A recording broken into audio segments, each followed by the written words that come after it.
Tim Moore here with TLC Pressure Washing, and we're out about in Smyrna, Tennessee, or actually the edge of Murfreesboro, really.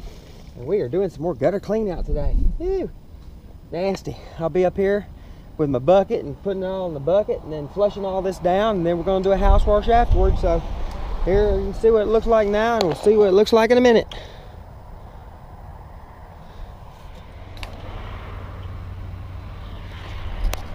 And there we go, we took care of these gutters. There's no more leaves, no more trees growing out of the gutters. Dang hackberry tree is what it is.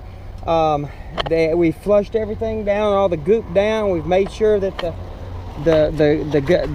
downspouts themselves are functioning. You see all the stuff that we flushed out of the downspouts and out of that plastic that's falling apart because of the age track. It's all sitting right there. We'll have to pick that up in a second.